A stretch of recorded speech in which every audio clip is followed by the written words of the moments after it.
Narrated by Anas. The Prophet peace be upon him said, Medina is a sanctuary from that place to that.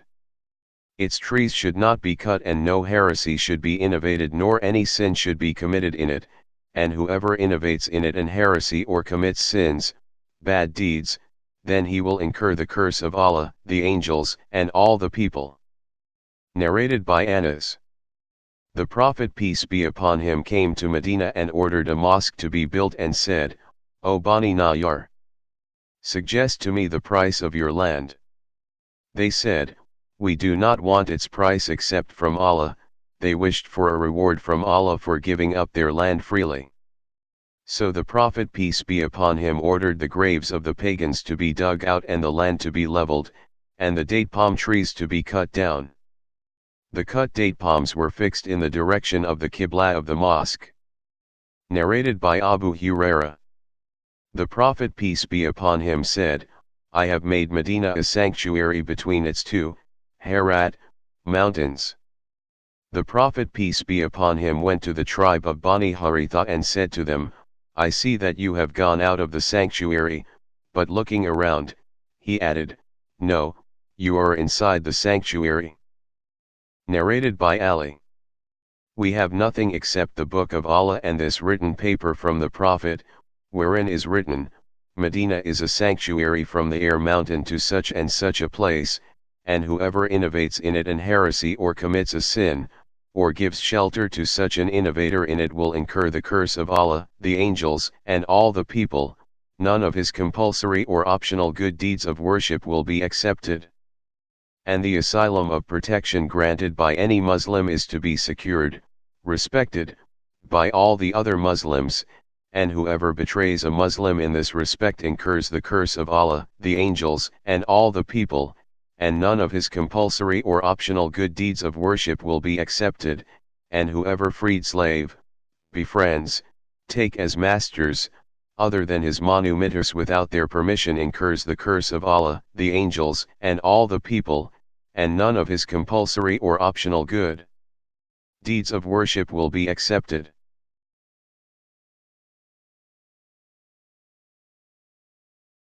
Narrated by Abu Huraira. Allah's Messenger peace be upon him said, I was ordered to migrate to a town which will swallow, conquer, other towns and is called Yathrib and that is Medina, and it turns out bad persons as a furnace removes the impurities of iron. Narrated by Abu Humayd. We came with the Prophet peace be upon him from Tabuk, and when we reached near Medina, the Prophet peace be upon him said, this is Taba. Narrated by Abu Huraira. If I saw deers grazing in Medina, I would not chase them, for Allah's Messenger peace be upon him said, Medina is a sanctuary between its two mountains. Narrated by Abu Huraira.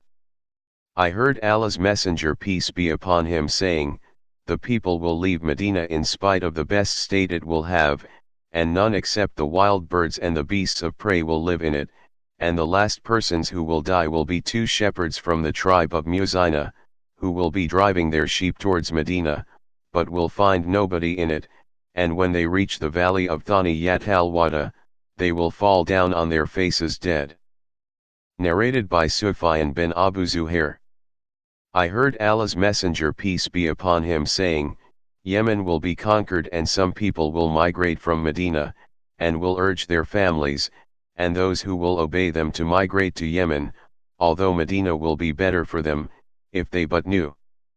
Sham will also be conquered and some people will migrate from Medina, and will urge their families and those who will obey them, to migrate to Sham, although Medina will be better for them, if they but knew.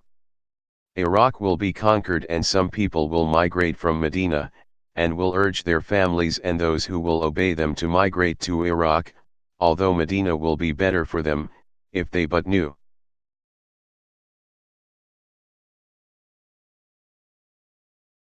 Narrated by Abu Huraira.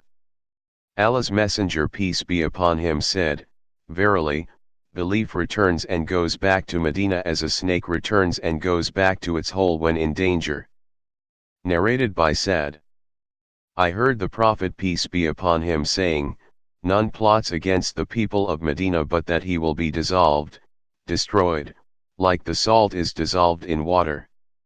Narrated by Usama. Once the Prophet peace be upon him stood at the top of looked out from upon one, castle amongst the castles, or the high buildings of Medina and said, Do you see what I see? No doubt, I see the spots where afflictions will take place among your houses, and these afflictions will be as numerous as the spots where raindrops fall. Narrated by Abu Bakr. The Prophet peace be upon him said, The terror caused by Al-Masih ad-Dajjal will not enter Medina, and at that time Medina will have 7 gates and there will be 2 angels at each gate guarding them. Narrated by Abu Hurairah. Allah's Messenger peace be upon him said, There are angels guarding the entrances, or roads of Medina, neither plague nor ad-Dajjal will be able to enter it.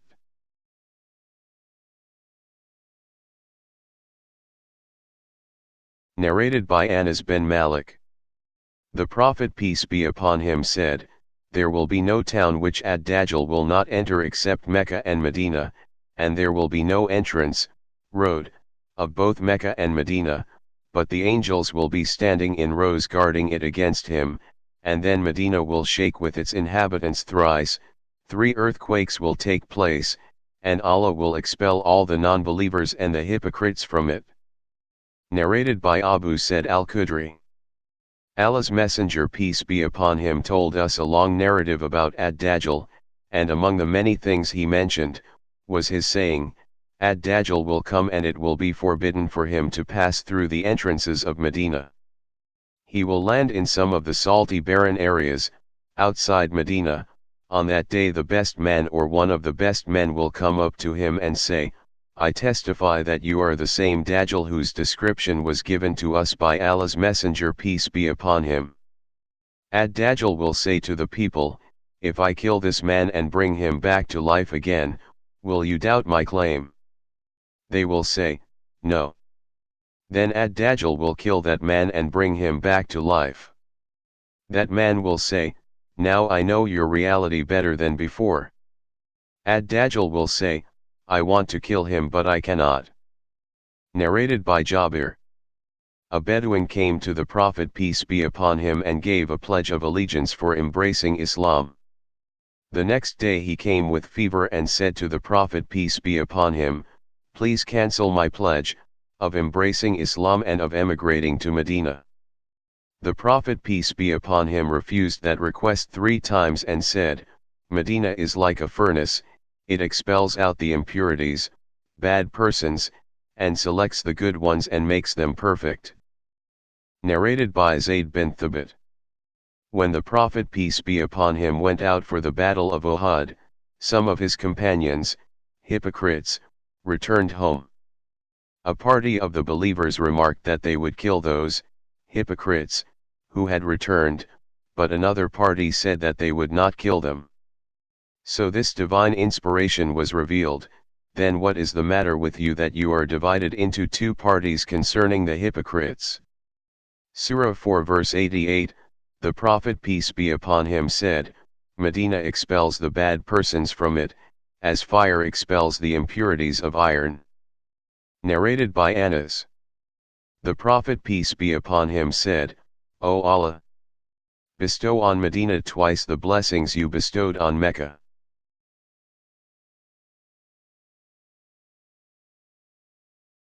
Narrated by Anas. Whenever the Prophet peace be upon him returned from a journey and observed the walls of Medina, he would make his mount go fast, and if he was on an animal, a horse, he would make it gallop because of his love for Medina. Narrated by Anas. The people of Bani Salama intended to shift near the mosque of the Prophet, but Allah's Messenger peace be upon him disliked to see Medina vacated and said, O the people of Bani Salama! Don't you think that you will be rewarded for your footsteps which you take towards the mosque? So they stayed at their old places. Narrated by Abu Hurairah. The Prophet peace be upon him said, There is a garden from the gardens of paradise between my house and my pulpit, and my pulpit is on my lake fount, Al-Kothar. Narrated by Aisha. When Allah's Messenger peace be upon him reached Medina, Abu Bakr and Bilal became ill. When Abu Bakr's fever got worse, he would recite this poetic verse: everybody is staying alive with his people, yet death is nearer to him than his shoelaces. And Bilal, when his fever deserted him, would recite, would that I could stay overnight in a valley wherein I would be surrounded by idkar and jalil, kinds of good-smelling grass. Would that one day I could drink the water of the Majna, and would that the two mountains, Shama and Tafil, would appear to me. The Prophet peace be upon him said, O Allah! Curse Shaiba bin Rabi'a and Utbah bin Rabi'a and Umayyah bin Khalaf as they turned us out of our land to the land of epidemics. Allah's Messenger peace be upon him then said, O Allah! Make us love Medina as we love Mecca or even more than that. O Allah! Give blessings in our sa and our mud, measures symbolizing food, and make the climate of Medina suitable for us, and divert its fever towards Al-Jaffa. Aisha added, when we reached Medina, it was the most unhealthy of Allah's lands, and the valley of Baythan, the valley of Medina, used to flow with impure colored water. Narrated by Zayd bin Aslam from his father. Umar said, O Allah! Grant me martyrdom in your cause, and let my death be in the city of your apostle.